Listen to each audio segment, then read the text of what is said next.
ஈரோடு கிழக்கு இடைத்தேர்தலுக்கான தேதியை தேர்தல் ஆணையம் அறிவிச்சிருக்கிறாங்க. பிப்ரவரி 5ஆம் தேதி ஈரோடு கிழக்கில் இடைத்தேர்தல் நடக்க இருக்கு. அந்த இடைத்தேர்தலில் நாம் தமிழர் கட்சி தனித்து போட்டியிடுகிறது. இதை தலைமை தான் அறிவிக்கணும் அப்படின்லாம் இல்லை. அடிமட்ட தொண்டர்கள் ஒவ்வொருத்தனும் நம்பிக்கையோடு நாங்கள் தனித்து தான் அப்படிங்கிற உறுதியை அளிக்கலாம். இதுவரை நாம் தமிழர் கட்சி 2 சட்டமன்ற தேர்தலையும் 2 பாராளுமன்ற பொது தேர்தலையும் சந்தித்திருக்கிறது. 10க்கும் மேற்பட்ட இடைத்தேர்தல், பல உள்ளாட்சி தேர்தல்களை சந்தித்திருக்கிறது. எல்லா தேர்தலிலும் தனிச்சுதான் போட்டிட்டு இருக்காங்க. இப்போதும் தனிச்சுதான். அந்த வாக்குறுதியை யார் வேண்டுமானாலும் கொடுக்கலாம். அண்ணன் சீமான் தான் கொடுக்கணும், தலைமை தான் கொடுக்கணும் அப்படிங்கிறதுலாம் இல்லை. தமிழக வெற்றி கழகம் அவங்க ஈரோடு கிழக்கு இடைத்தேர்தலில் போட்டியிடுவாங்களா இல்ல போட்டியிடாம ஒதுங்கிக்குவாங்களா அப்படிங்கிறத பத்தியும், பாட்டாளி மக்கள் கட்சி அதாவது பாஜக கூட்டணி அவங்க போட்டியிடுவாங்களா போட்டியிட மாட்டாங்களா அப்படிங்கிறத பத்தி கொஞ்சம் தெளிவா பேசுவோம் மக்களே. 2021 சட்டமன்ற தேர்தலுக்கு பிறகாக நடக்கக்கூடிய இடைத்தேர்தலில் ஒரே தொகுதியில் இது 2வது முறையாக நடக்கக்கூடிய இடைத்தேர்தல். ஏற்கனவே ஈரோடு கிழக்குல ஒரு இடைத்தேர்தல் நடந்தது. அதுல திமுக கூட்டணி தான் வெற்றி பெற்றது, அதிமுக தோல்வி அடைந்தது. பாமக நாங்க இடைத்தேர்தல் எல்லாம் போட்டியிட மாட்டோம் அப்படின்னு ஒதுங்கிக்கிட்டாங்க. அப்போது தமிழக வெற்றி கழகம் என்கிற கட்சி தொடங்கப்படலை. நாம் தமிழர் கட்சி போட்டியிட்டு 10,862 வாக்குகளை வாங்கினாங்க. இப்ப தமிழக வெற்றி கழகம் தொடங்கியாச்சு. கட்சியின் பேரை அறிவிச்சாச்சு, கொடியை அறிவிச்சாச்சு, கொள்கைகளை அறிவிச்சாச்சு. இப்ப ஈரோடு கிழக்கு இடைத்தேர்தலில் அவங்க போட்டிடுவாங்களா அப்படின்னு கேட்டீங்கன்னா 99% கிடையாது. மீதி 1% வேணா எல்லாரும் கேள்வி கேட்பாங்களே, என்னப்பா நீங்க இடைத்தேர்தல் எல்லாம் போட்டிட்டு பண்ணீங்க, வந்த ஸ்டேட்டா சிஎம் தானா அப்படின்னு கேள்வி கேட்பாங்க இல்லையா? அதுக்காக வேணா போட்டியிடுவதற்கு வாய்ப்பு இருக்கு. இடைத்தேர்தலே நாங்க மொத்தமா புறக்கணிப்போம் அப்படின்னு ஏற்கனவே இடைத்தேர்தல் ஈரோடு கிழக்குல நடந்தப்ப ஐயா ராமதாஸ் அவர்கள்லாம் சொன்னாரு. தேர்தல் முடிஞ்சு ரிசல்ட் வந்துருச்சு, திமுக கூட்டணி வெற்றி பெற்றது அறிவிச்சிட்டாங்க. ஐயா ராமதாஸ், அன்புமணி ராமதாஸ் அவர்கள் சொல்றாரு, ஈரோடு கிழக்கு இடைத்தேர்தல் கூத்துலாம் முடிஞ்சிருச்சா அப்படின்னு கேட்கறாங்க. இடைத்தேர்தலாம் தேவையற்றதுங்க அப்படின்னு பேசிட்டு அதுக்கப்புறமேட்டுக்கு விக்கிரவாண்டி தொகுதி எம்எல்ஏ மண்டைய போட்டாரு. விக்கிரவாண்டி தொகுதியில இடைத்தேர்தல் வருது. அங்கேயும் நாம் தமிழர் கட்சி தனித்து போட்டியிடுது. அதிமுக போட்டிடுறாங்க, திமுக போட்டிடுறாங்க, கூடுதலாக பாமக பாஜக கூட்டணி போட்டிடுறாங்க. ஏன் அங்க மட்டும் போட்டிடணும்? ஈரோடு கிழக்குல இடைத்தேர்தலை புறக்கணிப்பாங்களா, விக்கிரவாண்டியில போட்டிடுவாங்களாம். காரணம், எங்க ஜாதி மக்கள் அங்க அதிகமா இருக்காங்க. யாரு? எங்க ஜாதி வன்னியர் சமூக மக்கள் அங்க அதிகமா இருக்காங்க. ஜெயிக்கிறதுக்கு கொஞ்சம் வாய்ப்பு இருக்கு. ஈரோடு கிழக்குல ஜெயிக்கிறதுக்கு வாய்ப்பு இல்லை. அதனால இவங்க இங்க போட்டிட்டாங்க. இப்ப ஈரோடு கிழக்குல இடைத்தேர்தல் இருக்கு. அங்க போட்டிடுவாங்களா போட்டிட மாட்டாங்களா? என்னப்பா இடைத்தேர்தலை புறக்கணிக்கிறதா இருந்தா ஈரோடு கிழக்கையும் புறக்கணிக்கணும், விக்கிரவாண்டியும் புறக்கணிக்கணும். அது என்னப்பா ஈரோடு கிழக்கை மட்டும் புறக்கணிக்கிறீங்க அப்படின்னு இப்போ ஒரு கேள்வி வரும் இல்லையா? அதனால வேணா போட்டிடுவதற்கு வாய்ப்பு இருக்கு. ஆனா பாமக சார்பில் அங்க கேண்டிடேட் போட மாட்டாங்க, பாஜக சார்பாகத்தான் கேண்டிடேட் போடப்படும். கொங்கு பகுதிகளில் அவங்க அதை நம்பிதான் அங்க அங்க அந்த பக்கம் பாஜக கேண்டிடேட் போட்டா கொஞ்சம் ஸ்ட்ராங்கா இருக்கிறதுக்கான வாய்ப்புகள் இருக்குங்கிறதுனால தமிழக வெற்றி கழகம் போட்டி போட போறது இல்லை. பாமக பாஜக கூட்டணி சார்பில் ஒரு வேட்பாளரை போடுறதுக்கு வாய்ப்பு இருக்கு. திமுக சார்பாக வேட்பாளர் போடுவாங்க, அதிமுக சார்பாக வேட்பாளர் போடுவாங்க, நாம் தமிழர் கட்சியின் சார்பாக வேட்பாளர் போடுவாங்க. இதுதான் மக்களே இப்போதைய கள நிலவரம். நாம் தமிழர் கட்சி கூடாரமே காலியாயிடுச்சு அப்படின்னு சொல்லி பேசிக்கிட்டு இருந்த நபர்களுக்கெல்லாம் வருகின்ற ஈரோடு கிழக்கு இடைத்தேர்தலில் நாம் ப்ரூஃப் பண்ணி காட்டிடலாம். விக்கிரவாண்டியில 2021 சட்டமன்ற தேர்தலில் 8000 வாக்கு தான் வாங்குறாங்க. அதுக்கப்புறமேட்டுக்கு இப்ப நடந்த சட்டமன்ற தேர்தலில் 10,000 வாக்குகள் அதிகரிக்குது. ஈரோடு கிழக்குல ஏற்கனவே 10,860 வாக்குகள் மறுபடியும் அதிகரிக்கும். இந்த சிதஞ்சிருச்சு கட்சி காலி ஆயிடுச்சு கூடாரமே காலின்னு சொல்லி எழுதினவங்களுக்கு எல்லாம் இப்போ ஒரு தக்க பதிலடி கொடுக்கறதுக்கு நமக்கு ஒரு வாய்ப்பு கிடைச்சிருக்கு. ஏன்னா நாம் தமிழர் கட்சியின் மீது வரக்கூடிய ஒவ்வொரு விமர்சனமுமே அவதூறு மட்டும்தான். சரியான ஆக்கப்பூர்வமான ஒரு விமர்சனம் கூட நாம் தமிழர் கட்சியின் மீது வந்தது கிடையாது. அப்படி வந்தால் அதற்கான தக்க பதிலடியை நம்ம கொடுப்போம், அது அதோட முடிஞ்சு போவோம். ஆனா அவதூறுக்கெல்லாம் நம்ம எதுக்கு பதில் சொல்லிட்டு ஒவ்வொரு முறையும் கடந்து போயிட்டே இருப்போம். எடுத்துக்காட்டுக்கு, நாம் தமிழர் கட்சியிலிருந்து 1000 பேர் அங்க விலகினார்கள், 150 பேர் விலகினார்கள், அத்தனையும் பொய். அந்த பொய்க்கு நம்ம ஏன் பதில் கொடுக்கணும் அப்படின்னு நம்ம கடந்து போவோம். சில விஷயங்களை கடந்து போறதுனாலயே, நம்ம பதிலடி கொடுக்காம இருக்கிறதுனாலயே அதை அவர்கள் தொடர்ச்சியா செய்வாங்க. ஒரு வாட்டி அண்ணன் சீமான் அவர்கள் வாயால பதிலடி கொடுத்துட்டாங்கன்னா அப்படி அது ஆஃப் ஆயிடும். அடுத்து வேற விஷயத்தை பத்தி பேச ஆரம்பிச்சிருவாங்க. வாதத்தில் தோற்பவன் அவதூறை கையில் எடுப்பான், அது நாங்க உறுதியா இருக்கோம். அண்ணன் சீமான் அவர்கள் ஒரு கேள்வியை கேட்கிறாரு. இந்த அண்ணா பல்கலைக்கழக மாணவி பாலியல் வன்கொடுமை விவகாரத்துல கைதான ஞானசேகர் என்பவன் ஆட்டோ சங்கருக்கு அப்பனா இருப்போனுங்கிற சந்தேகம் எனக்கு இருக்குங்கிறார். ஆட்டோ சங்கர் யாரு?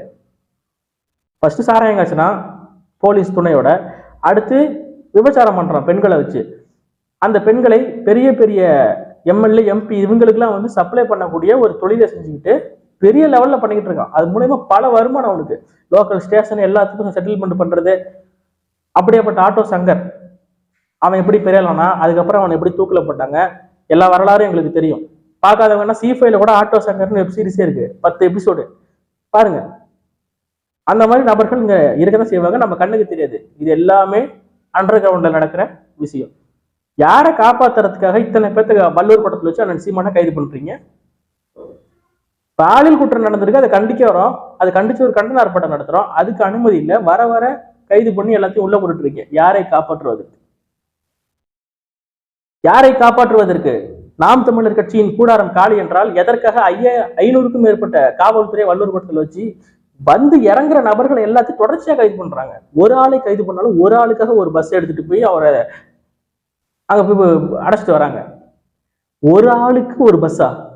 ஒரு கூட்டமா இருக்காங்க, ஆர்ப்பாட்டம் பண்றாங்க அப்படின்னா கைது பண்ணி அந்த வாகனத்துல ஏற்றி திருமண மண்டபத்தில் அடைச்சி வைக்கிறது வழக்கம். ஆனா வெறும் ஒரு ஆளை கைது பண்ணி அந்த ஒரு ஆளுக்காக ஒரு பஸ் எடுத்துட்டு போறாங்க. பஸ்ஸுக்கு எவ்வளவு டீசல் செலவாகும்? எதுக்கு இது? ஏன் அவ்வளவு பயம்? யாரை காப்பாற்றுவதற்கு? அப்ப இந்த இடத்துலதான் அந்த ஞானசேகரை பற்றி அண்ணன் சீமான் அவர்கள் ஆட்டோ சங்கருக்கு அப்பனா இருப்பானோ அப்படின்னு சொல்லி கேட்டார் இல்லையா? அது எங்களுக்கு மிகப்பெரிய சந்தேகத்தை ஏற்படுத்துது. இப்ப இந்த மாதிரி விஷயத்தெல்லாம் பேசவே விடக்கூடாது, முடக்கணுங்கிறதுக்காக தான் வல்லூர் கூட்டத்துல முடக்குனாங்க. இதுக்கு பின்னாடி பெரிய ஆள், பெரிய ஆள்னா நான் வந்து பொதுவா இவரு அப்படின்னு சொல்ல முடியாது, பெரிய ஆள், பெரிய பணம் படைத்த ஒரு ஆள் இருக்காரு. யாரு இந்த சாரு? ஏரோப்ளைன் மோட்ல போட்டு வச்சிருந்தாங்க சும்மா. இதெல்லாம் ஏற்புடையதா இல்ல. குற்றவாளி யாருங்கிறது எல்லாருக்கும் தெரியும். எல்லாருக்கும்னா யாருக்கு? அதிகாரம் இருக்கு, எல்லாத்துக்கும் தெரியும். யாரோ ஒரு ஆளை காப்பாற்றுவதற்காக இத்தனை நாடகமும் அரங்கேறி கொண்டு இருக்கிறது. எந்த விஷயத்திலும் இவ்வளவு மும்முரம் காட்டாத திமுக அரசு, திராவிட மாடல் அரசு, இந்த விஷயத்துல மட்டும் நாம் தமிழர் கட்சி வல்லூர் கூட்டத்துல பேசிடக்கூடாது, அண்ணன் சீமான் பேசிடக்கூடாது, கைது பண்ணணும்னு நினைக்கிறாங்களே, எப்படி? ஏன்?